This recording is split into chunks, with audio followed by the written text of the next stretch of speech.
നമസ്കാരം. Middle east വാർത്തകളിലേക്ക് സ്വാഗതം. ആദ്യം നോക്കാം പ്രധാന വാർത്തകൾ. ഇറാനെതിരെയുള്ള പോരാട്ടത്തിൽ പങ്കാളിയായി അമേരിക്ക.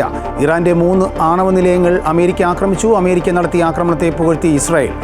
അമേരിക്കയുടേത് ധീരമായ ഇടപെടലെന്ന് നെതന്യാഹു. ഇസ്രായേലിന്റെ കൂടുതൽ ഭാഗങ്ങളിലേക്ക് ആക്രമണം വ്യാപിപ്പിച്ച് ഇറാൻ. ഇറാൻ ഇസ്രായേൽ സംഘർഷ സാഹചര്യം നാളെ ചർച്ച ചെയ്യുമെന്ന് യൂറോപ്യൻ യൂണിയൻ. ആക്രമണം അപകടകരമെന്ന് UN secretary general Antonio Guterres. ആശങ്ക അറിയിച്ച ഇന്ത്യയും UAEയും സമാധാനം പുനഃസ്ഥാപിക്കണമെന്ന് നരേന്ദ്രമോദി. അസ്ഥിരതയിലേക്ക് നയിക്കുന്ന ഇടപെടലുകൾ പാടില്ല എന്ന് UAE.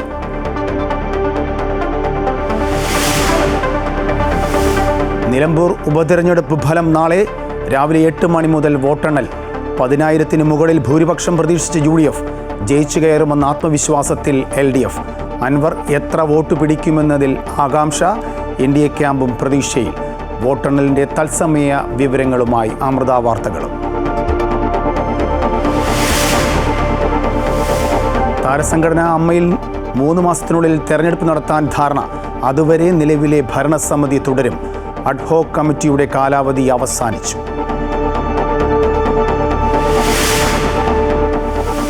ഭാരതാംബ വിവാദത്തിലെ ഗവർണർ സർക്കാർ നിലപാടിൽ അയവില്ല.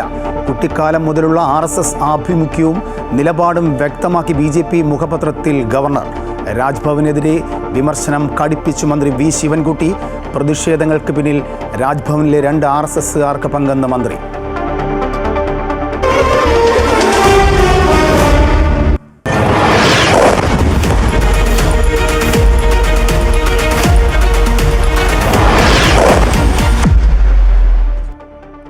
ഇറാനെതിരെയുള്ള പോരാട്ടത്തിൽ ഇസ്രായേലിന് പിന്തുണയുമായി അമേരിക്കയും. ഇറാന്റെ 3 ആണവ നിലയങ്ങൾ അമേരിക്ക ആക്രമിച്ചതായി പ്രസിഡന്റ് ഡൊണാൾഡ് ട്രംപ് സ്ഥിരീകരിച്ചു. അതേസമയം ഇസ്രായേലിന്റെ കൂടുതൽ ഭാഗങ്ങളിലേക്ക് ഇറാൻ ആക്രമണം വ്യാപിപ്പിച്ചു. യുദ്ധം അവസാനിപ്പിക്കാൻ ഇറാൻ ഉടൻ തയ്യാറാകണമെന്ന് അമേരിക്ക ആവശ്യപ്പെട്ടിട്ടുണ്ട്. ഇറാനിലെ ഫെർദോ, നതാൻസ്, ഇഫ്ഹാൻ എന്നീ ആണവ നിലയങ്ങൾക്ക് നേരെയാണ് അമേരിക്കൻ ബോംബർ വിമാനങ്ങൾ ആക്രമണം നടത്തിയത്.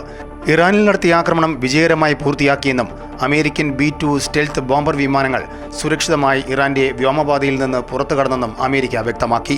ഉടൻ സമാധാനം പുനഃസ്ഥാപിച്ചില്ല എങ്കിൽ ഇറാന് വീണ്ടും പ്രഹരമേൽക്കുമെന്ന മുന്നറിയിപ്പും ട്രംപ് നൽകി. അതേസമയം ആക്രമണം ഇറാൻ സ്ഥിരീകരിച്ചിട്ടുണ്ട്.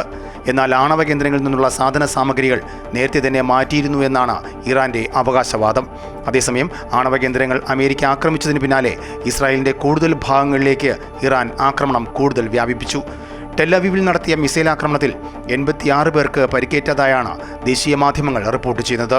ഹൈഫ, നെസിയോണ, റിഷോൺ, ലെസിയോൺ, ടെല്ലവീസ് ഉൾപ്പെടെയുള്ള വടക്കൻ മധ്യ ഇസ്രായേലിലുടനീളം 1ലധികം സ്ഥലങ്ങളിൽ ഇറാൻ ആക്രമണം നടത്തിയതായാണ് റിപ്പോർട്ട്.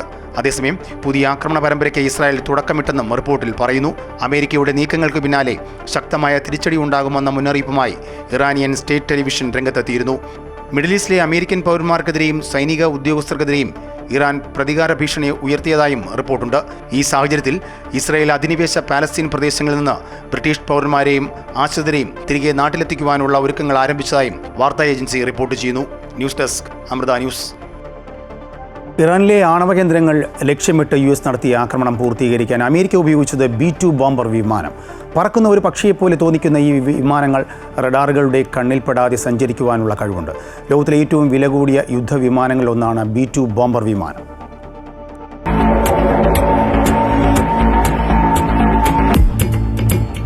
ഒരു പക്ഷിയെപ്പോലെ പറക്കുന്ന ഈ അദൃശ്യ ഭീമന്മാരെയാണ് ഇപ്പോൾ ലോകം ഉറ്റുനോക്കുന്നത്. രൂപത്തിലും ഭാവത്തിലും തികച്ചും ഒരു പക്ഷി തന്നെയാണ്. റഡാറുകളുടെ കണ്ണിൽപ്പെടാതെ സഞ്ചരിക്കുവാനുള്ള കഴിവാണ് ഏറ്റവും പ്രാധാന്യം. ആധുനിക സാങ്കേതിക വിദ്യയുള്ള റഡാറിൽ പതിഞ്ഞാലും പക്ഷിയെന്ന് തെറ്റിദ്ധരിച്ചേക്കാം. വേഗതയുടെ കാര്യത്തിലും കേവനാണ് B-2 ബോംബർ വിമാനം. നിലവിൽ ഭൂരിഭാഗം രാജ്യങ്ങൾക്കും B-2 ബോംബറിനെ തിരിച്ചറിയുവാനുള്ള സംവിധാനങ്ങളില്ല എന്നതാണ് സത്യം. വായുവിൽ ശബ്ദത്തെക്കാൾ കുറഞ്ഞ വേഗതയിൽ സഞ്ചരിക്കുന്ന ഈ വിമാനത്തിൽ 2 പൈലറ്റുമാരാണ് ഉണ്ടാകുക.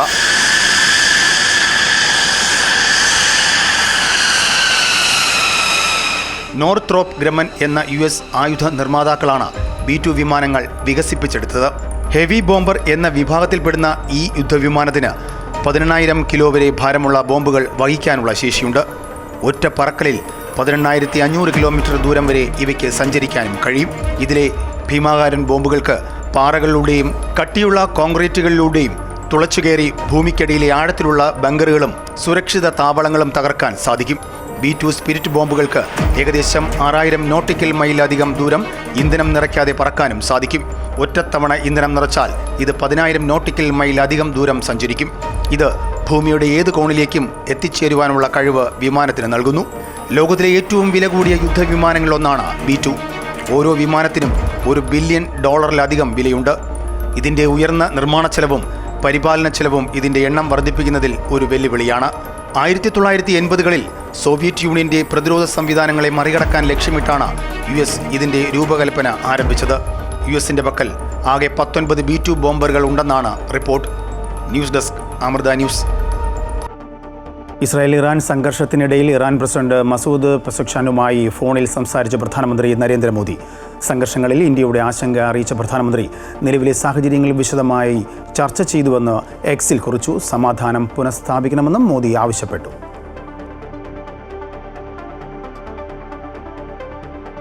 ഓപ്പറേഷൻ സിന്ദൂറിന്റെ ഭാഗമായി ഇറാനിൽ നിന്നും ഇന്ത്യക്കാരുമായിട്ടുള്ള 6ാമത്തെ വിമാനവും ഡൽഹിയിലെത്തി. 312 പേരാണ് വിമാനത്തിലുണ്ടായിരുന്നത്. ഇതിൽ ഒരു മലയാളി ഉണ്ടെന്നാണ് റിപ്പോർട്ട്. 280ഓളം വിദ്യാർത്ഥികളാണ് സംഘത്തിലുള്ളത്. അതിൽ ഭൂരിഭാഗവും കാശ്മീർ സ്വദേശികളാണ്. ഇന്ന് ഒരു വിമാനം കൂടി എത്തുമെന്നാണ് വിവരം. ഇതുവരെ 1400-ലേറെ പൗരന്മാരെയാണ് ഇന്ത്യയിൽ എത്തിച്ചത്. ഇറാൻ ഇസ്രായേൽ സംഘർഷത്തിൽ മേഖലയിലെ സ്ഥിതിഗതികൾ ആശങ്കയറിയിച്ച് ഗൾഫ് രാജ്യങ്ങൾ. UAE, Saudi Arabia, Qatar, Iraq, Kuwait തുടങ്ങിയ രാജ്യങ്ങളെല്ലാം അതീവ ജാഗ്രതയിലാണ്. ഇറാൻ ആണവ കേന്ദ്രങ്ങൾക്ക് നേരെയുള്ള US ആക്രമണത്തിൽ UAE ആശങ്ക അറിയിച്ചു. സംഘർഷം രൂക്ഷമാകാതെ നോക്കണമെന്നും ചർച്ചകളിലൂടെ പരിഹാരം കാണണമെന്നും UAE വിദേശകാര്യ മന്ത്രാലയം പ്രസ്താവനയിലൂടെ വ്യക്തമാക്കി. അമേരിക്കൻ ആക്രമണത്തെ തുടർന്ന് ഗൾഫ് മേഖലയിൽ ആണവ വികിരണ സാധ്യതയില്ലെന്ന് സൗദി അറേബ്യ അറിയിച്ചു. രാജ്യത്ത് ആണവ വികിരണ സാധ്യതയില്ലെന്ന് കുവൈറ്റും സ്ഥിരീകരിച്ചു. രാജ്യത്തിന്റെ മന്ത്രാലയ സമുച്ചയങ്ങൾക്കുള്ളിൽ ഷെൽട്ടറുകൾ സജ്ജമാക്കിയതായി അധികൃതർ പറഞ്ഞു. ഒരേസമയം 900 പേരെ ഉൾക്കൊള്ളാൻ ശേഷിയുള്ളതാണ് ഷെൽട്ടറുകളെന്ന് കുവൈറ്റ് ധനകാര്യ മന്ത്രാലയം എക്സ് പേജിൽ കുറിച്ചു. ആവശ്യമെങ്കിൽ ഉപയോഗിക്കാനായി കിഴക്കുഭാഗത്തെ പാർക്കിംഗ് ഇടങ്ങളിൽ വെയർഹൌസുകളും സജ്ജമാക്കിയിട്ടുണ്ട്. അടിയന്തര സാഹചര്യങ്ങളെ നേരിടാൻ തക്കവണ്ണം സർക്കാർ സംവിധാനങ്ങളുടെ കാര്യക്ഷമത വർദ്ധിപ്പിക്കുന്നതിനാവശ്യമായ പദ്ധതികളും തയ്യാറാക്കി.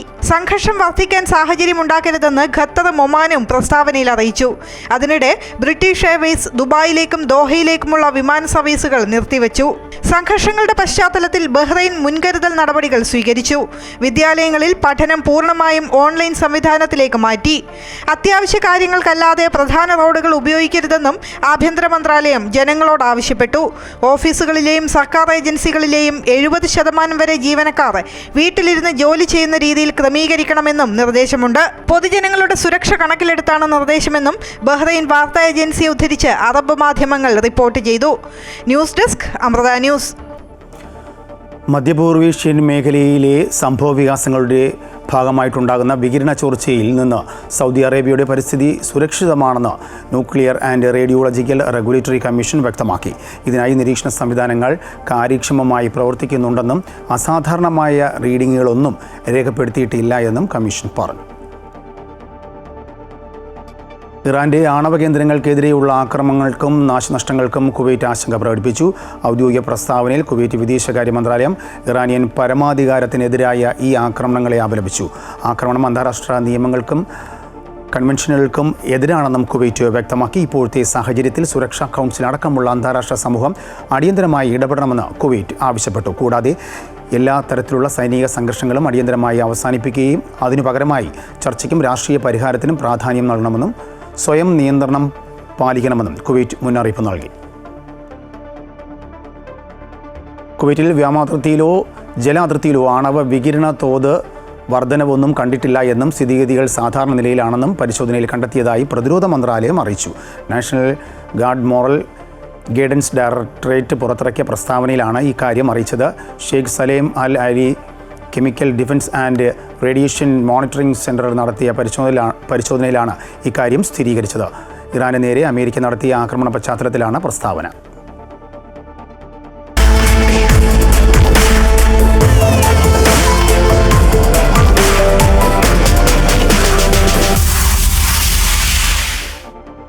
നിലമ്പൂരിൽ വോട്ടെണ്ണലിനുള്ള ഒരുക്കങ്ങൾ പൂർത്തിയായതായി ജില്ലാ കളക്ടർ VR വിനോദ് പറഞ്ഞു. 8 മണിക്ക് വോട്ടെണ്ണൽ ആരംഭിക്കും. 14 ടേബിളിലായി 19 റൗണ്ടോടെ വോട്ടെണ്ണൽ പൂർത്തിയാക്കും. 1,76,070 വോട്ടുകളാണ് നിലമ്പൂരിൽ ആകെ പോൾ ചെയ്തത്. ഇതിൽ 1403 എണ്ണം പോസ്റ്റൽ വോട്ടുകളാണ്. രാവിലെ 8 മണിക്ക് ചുങ്കത്തറ മാർത്തോമ ഹയർ സെക്കൻഡറി സ്കൂളിൽ വോട്ടെണ്ണൽ ആരംഭിക്കും. ആദ്യം എണ്ണിത്തുടങ്ങുന്നത് പോസ്റ്റൽ ബാലറ്റുകളാണ്. പോസ്റ്റൽ വോട്ടുകൾ എണ്ണുന്ന അതേ സമയം തന്നെ 8:10 14 ടേബിളുകളിലായി EVM വോട്ടുകൾ എണ്ണിത്തുടങ്ങും. 263 പോളിംഗ് ബൂത്തുകളിലെ വോട്ടുകൾ 19 റൗണ്ടുകളിലായി എണ്ണി തീർക്കും. ക്രമീകരണങ്ങൾ പൂർത്തിയായി കഴിഞ്ഞു. അപ്പോൾ ഓരോ റൗണ്ടുകളിലും എണ്ണുന്ന മെഷീനുകളിൽ നിന്ന് 2 മെഷീൻ റാൻഡമായിട്ട് തിരഞ്ഞെടുത്ത് കേന്ദ്ര തെരഞ്ഞെടുപ്പ് കമ്മീഷൻ്റെ ഒബ്സർവർ അത് ചെക്ക് ചെയ്ത് നോക്കും. കൗണ്ടിംഗ് ഹാളിനോട് ചേർന്ന് തന്നെ ഡാറ്റ എൻട്രിക്ക് വേണ്ടിയുള്ള ക്രമീകരണങ്ങൾ ഏർപ്പെടുത്തിയിട്ടുണ്ട്.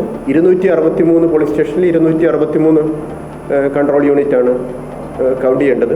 അപ്പം വളരെ സ്മൂത്തായി തന്നെ കൗണ്ടിംഗ് പൂർത്തിയാക്കുന്നതിന് വേണ്ടി യാതൊരു സംശയത്തിനും ഇടവില്ലാതെ വേണ്ടി ഏറ്റവും സുതാര്യമായിട്ട് പൂർത്തിയാക്കുന്നതിന് വേണ്ടിയുള്ള ക്രമീകരണങ്ങൾ ഏർപ്പെടുത്തിയിട്ടുണ്ട്.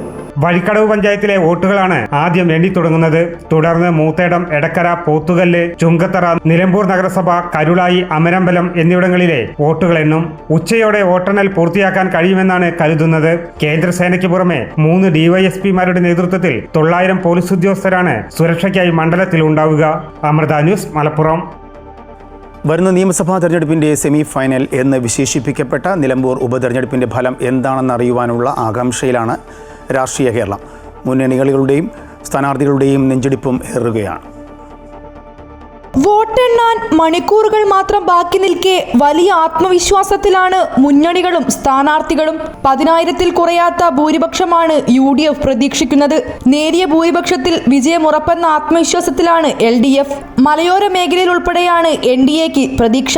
പോളിംഗ് ശതമാനം വർദ്ധിച്ചത് തനിക്കുള്ള പിന്തുണ കൊണ്ടാണെന്നാണ് സ്വതന്ത്ര സ്ഥാനാർത്ഥി PV അൻവറിന്റെ വാദം.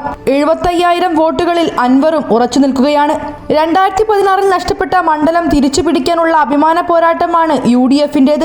ഭരണവിരുദ്ധ വികാരമില്ലെന്ന് ഉറപ്പുവരുത്തുക എന്നതാണ് LDFന്റെ ലക്ഷ്യം. മോദി സർക്കാരിന്റെ വികസന പദ്ധതികൾ ജനങ്ങൾ എങ്ങനെ വിലയിരുത്തിയെന്നതിനുള്ള ഉത്തരമാണ് നിലമ്പൂരിൽ NDAക്ക് കിട്ടുന്ന വോട്ടുകളെന്ന് അവരും വിശ്വസിക്കുന്നു. അപ്പോഴും ഇവിടെ ആശങ്കയായി മാറുന്നത് അൻവറിന്റെ കഴിഞ്ഞ തിരഞ്ഞെടുപ്പിൽ ലഭിച്ച വോട്ടുകൾ എവിടേക്ക് മറിയുമെന്നാണ്. LDFനും UDFനും അക്കാര്യത്തിലാണ് നെഞ്ചിടിപ്പേറുന്നത്. അമൃത ന്യൂസ്, നിലമ്പൂർ.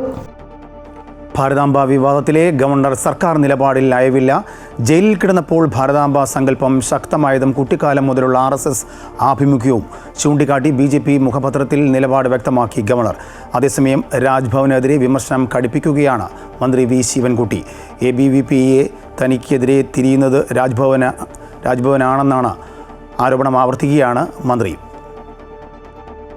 ഭാരതാംബ ചിത്രത്തെ ചൊല്ലിയുള്ള പോരിൽ സർക്കാരും ഗവർണറും നിലപാടിൽ ഉറച്ചു നിൽക്കുകയാണ്. ഭാരതാംബ ചിത്രം ഉയർത്തിക്കാട്ടി BJP പ്രവർത്തകർ സർക്കാരിനെതിരെ തുടരുന്ന പ്രതിഷേധം അവസാനിക്കുന്നില്ല. രാജ്ഭവന്റെ നിലപാടിനെതിരെ മന്ത്രിമാരും CPI നേതൃത്വവും മാഞ്ഞടിക്കുമ്പോഴും പക്ഷേ നിലപാടിൽ നിന്ന് പിന്നോട്ടു പോകാൻ ഗവർണർ തയ്യാറാകുന്നില്ല. എന്താണ് ഭാരതാംബ സങ്കല്പമെന്നതും RSSനോടുള്ള തന്റെ ആഭിമുഖ്യവും തുറന്നുകാട്ടുകയാണ് ഗവർണർ. BJP മുഖപത്രത്തിന് നൽകിയ അഭിമുഖത്തിൽ തന്റെ നിലപാട് ഗവർണർ വ്യക്തമായി പറയുന്നു. അടിയന്തരാവസ്ഥാ കാലത്താണ് ഭാരതാംബ എന്ന സങ്കല്പം ശക്തമായത്. കുട്ടിക്കാലം മുതൽ RSSനോടുള്ള ആശയപരമായ ആഭിമുഖ്യവും ചൂണ്ടിക്കാട്ടി തന്റെ നിലപാടിൽ നിന്ന് പിന്നോട്ടില്ലെന്ന് ഗവർണർ അടിവരയിട്ട് പറയുന്നു. അതേസമയം തനിക്കെതിരെ ABVPയുടെ പ്രതിഷേധം തുടരുമ്പോൾ കടുത്ത വിമർശനം ആവർത്തിക്കുകയാണ് മന്ത്രി V ശിവൻകുട്ടി. രാജ്ഭവനിലെ ചിലരാണ് ABVPയെ തനിക്കെതിരെ തിരിക്കുന്നതെന്നും ഗവർണർക്ക് ഉപദേശം നൽകുന്നതെന്നും മന്ത്രി ആരോപിച്ചു. രാജ്ഭവനിൽ 2 കടുത്ത RSS അവിടെ പ്രവർത്തിക്കുന്നുണ്ട്. ആ 2 പേരുടെയും ഞാൻ പേരൊന്നും എടുത്ത് പറയുന്നില്ല, എല്ലാവർക്കും അറിയാവുന്നതാണ്. ആ 2 പേരും ഗവർണറെ ഉപദേശിക്കുകയും അതിൻ്റെ അടിസ്ഥാനത്തിൽ അവരാണ്, ഗവർണർക്ക് അറിയില്ലല്ലോ, അവരാണ് ഈ കാര്യങ്ങളൊക്കെ ഇങ്ങനെ ചെയ്യണമെന്നുള്ള നിലയിൽ ചെയ്യണമെന്ന് പറഞ്ഞതിനേക്ക് യേശുന്നില്ല. അതേസമയം ഗവർണർ നിലപാടിൽ ഉറച്ചു നിൽക്കുകയും പ്രതിഷേധം ശക്തമാവുകയും ചെയ്യുമ്പോൾ മുഖ്യമന്ത്രി പ്രതികരിക്കുന്നില്ല എന്നതും ശ്രദ്ധേയമാണ്. അമൃത ന്യൂസ്, തിരുവനന്തപുരം. ഭാരതാംബ വിവാദത്തിൽ കൊച്ചിയിൽ ഗവർണർക്കെതിരെ പ്രതിഷേധവുമായി SFI രംഗത്ത് വരുന്നു. കൊച്ചി യൂണിവേഴ്സിറ്റിയിലും വെങ്ങൂർ രാജഗിരി കോളേജിലും ബാനറുകളും മുദ്രാവാക്യങ്ങളുമായി SFI പ്രവർത്തകർ പ്രതിഷേധിച്ചു.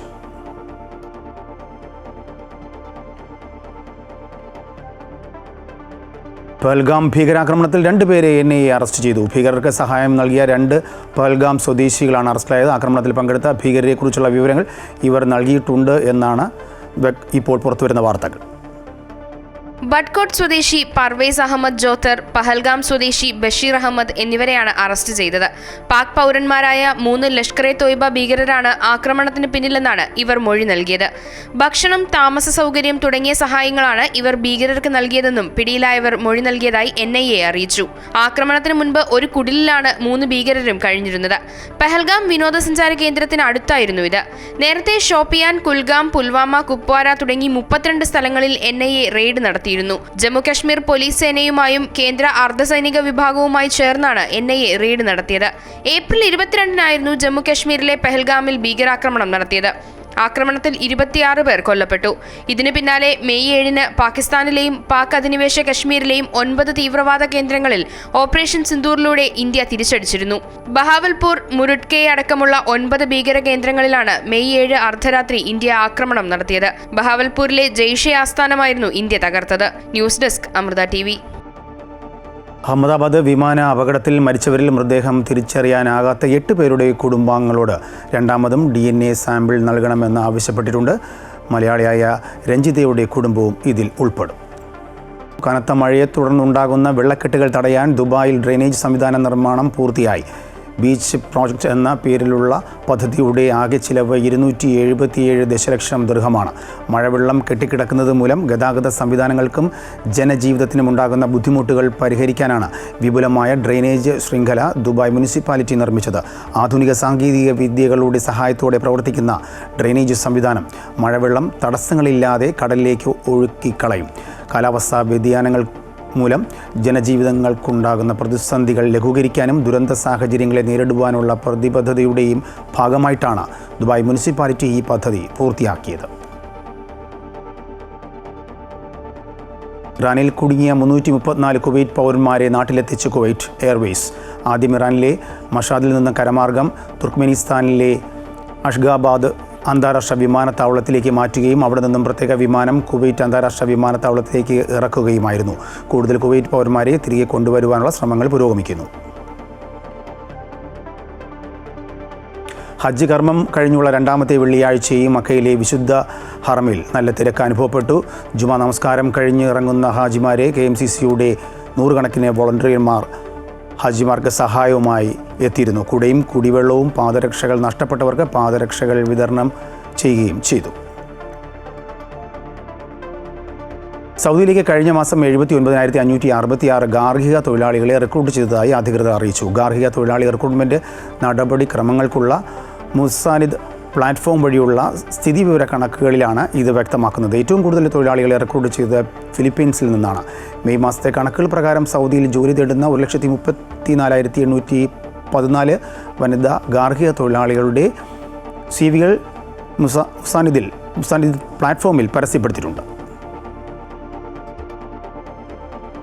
റിയാദിലെ ഇന്ത്യൻ എംബസി 11ാമത് അന്താരാഷ്ട്ര യോഗാ ദിനം ആചരിച്ചു. സൗദി യോഗ കമ്മിറ്റിയും പ്രാദേശിക പങ്കാളികളുമായും സഹകരിച്ച് മൽസിലെ അമീർ ഫൈസൽ ബിൻ ഫഹദ് സ്പോർട്സ് സ്റ്റേഡിയത്തിൽ നടന്ന പരിപാടിയിൽ രാജ്യത്തുടനീളമുള്ള 500-ലധികം യോഗ പ്രേമികളും പരിശീലകരും അഭ്യുതകാംക്ഷികളും പങ്കെടുത്തു. ഭൂമിക്ക് വേണ്ടി യോഗ ആരോഗ്യത്തിനും എന്നതാണ് ഈ വർഷത്തെ ആഘോഷ തീം.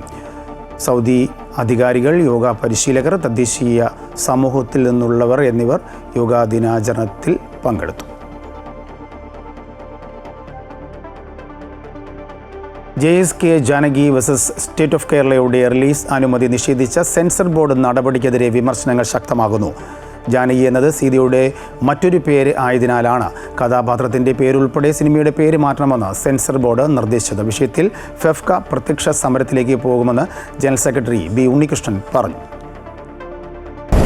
ഒരു വിഷ്വൽ നമ്മൾ വീണ്ടും വീണ്ടും കാണുകയാണെങ്കിൽ ഏതെങ്കിലും ഒരു മൊമെന്റിൽ അത് നമ്മളോട് പുതിയൊരു കാര്യം പറയും. സുരേഷ് ഗോപി ചിത്രം JSK Janaki versus state of Kerala എന്ന ചിത്രത്തിനാണ് സെൻസർ ബോർഡ് പ്രദർശനാനുമതി നിഷേധിച്ചിരിക്കുന്നത്. സിനിമയുടെ പേര് മാത്രമല്ല കഥാപാത്രത്തിന്റെ പേരും മാറ്റണമെന്ന് കേന്ദ്ര സെൻസർ ബോർഡ് ആവശ്യപ്പെട്ടിട്ടുണ്ട് എന്ന് FEFKA general secretary B. Unnikrishnan പറഞ്ഞു. കേന്ദ്രമന്ത്രി സുരേഷ് ഗോപി ഇടപെട്ടിട്ടും പ്രശ്നത്തിന് പരിഹാരമായില്ല എന്നും ഇത് രാഷ്ട്രീയ തീരുമാനമായി കരുതുന്നതായും ഉണ്ണികൃഷ്ണൻ ചൂണ്ടിക്കാട്ടി. വിഷയത്തിൽ പ്രത്യക്ഷ സമരത്തിലേക്ക് പോകാനാണ് ഫെഫ്കയുടെ തീരുമാനം. CBFCക്ക് ഒരു ഗൈഡ് ലൈൻ ഉണ്ട്. ഈ ഗൈഡ് ലൈൻ അനുസരിച്ചിട്ടാണ് നമ്മളും സിനിമയുടെ കണ്ടന്റ് ഉണ്ടാക്കുന്നത്, അത് സർട്ടിഫിക്കേഷൻ നടത്തുന്നതും. ആ ഗൈഡ് ലൈനിലൊന്നും ഇങ്ങനൊരു സംഗതി ഇല്ല. ഗൈഡ് ലൈനിൽ ഞങ്ങൾക്ക് ഉപയോഗിക്കാവുന്ന പേരുകൾ അവരടിച്ചു തന്നാൽ ഞങ്ങൾ അതനുസരിച്ച് സിനിമ എടുക്കാം. എങ്ങോട്ടാണ് നമ്മളിത് പോകുന്നത്? നമുക്ക് പേരിടാൻ പറ്റുകയില്ല. നമ്മളുടെ കഥാപാത്രങ്ങൾ ഹിന്ദു മതത്തിൽ പെടുന്നവരാണെങ്കിൽ എങ്ങനെ പേരിട്ടാലും ഒരു ദേവൻ്റെയോ ദേവിയുടെയോ പേരായിരിക്കും. നാളെ എൻ്റെ പേര് എനിക്ക് ഉപയോഗിക്കാൻ പറ്റുമോ എന്നുള്ളതാണ്. സിനിമയിൽ 90-ലധികം സ്ഥലങ്ങളിൽ ജാനകി എന്ന പേര് പറയുന്നുണ്ട്.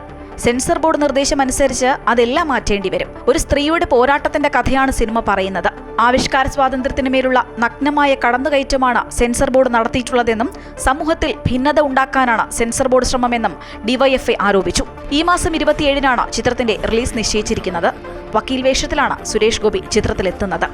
അനുപമ പരമേശ്വരൻ, ദിവ്യ പിള്ള, ശ്രുതി രാമചന്ദ്രൻ എന്നിവരും ചിത്രത്തിൽ പ്രധാന കഥാപാത്രങ്ങളെ അവതരിപ്പിക്കുന്നു. അമൃത ന്യൂസ്, കൊച്ചി. ചലച്ചിത്ര അഭിനേതാക്കളുടെ സംഘടനയായ അമ്മയിൽ 3 മാസത്തിനുള്ളിൽ തെരഞ്ഞെടുപ്പ് നടത്താൻ ധാരണ. മോഹൻലാലിൻ്റെ നിർദ്ദേശപ്രകാരമാണ് തീരുമാനം. അതുവരെ നിലവിലെ ഭരണസമിതി തുടരും. കൊച്ചിയിൽ നടന്ന അമ്മയുടെ വാർഷിക പൊതുയോഗത്തിലാണ് തീരുമാനം. ചങ്ങനാശ്ശേരി തുരുത്തി മാതാ അമൃതാനന്ദമയി മഠത്തിലെ യുവജന വിഭാഗമായ ആയുധിൻ്റെ നേതൃത്വത്തിൽ ശബരിമല വനത്തിൽ സ്വീറ്റ് ബോളുകൾ നിക്ഷേപിച്ചു. ആയുധിൻ്റെ പ്രകൃതി സംരക്ഷണ പരിപാടിയുടെ ഭാഗമായാണ് പരിപാടി സംഘടിപ്പിച്ചത്. Forest range officer PR Jayan പരിപാടി ഉദ്ഘാടനം ചെയ്തു. വിവിധ ഫലവൃക്ഷങ്ങളുടെ വിത്തുകൾ ജൈവവളങ്ങൾ ചേർത്ത് കുഴച്ച മണ്ണിൽ പൊതിഞ്ഞ് ബോളുകളാക്കിയെടുക്കുന്നതാണ് സീഡ് ബോളുകൾ. ഇവ വെയിലത്ത് വെച്ച് ഉണക്കിയെടുത്ത ശേഷം മണ്ണിൽ എറിയുകയും മഴയിൽ മൺബോളുകൾ കുതിർന്ന് വിത്തുകൾ മുളയ്ക്കുകയും ചെയ്യും.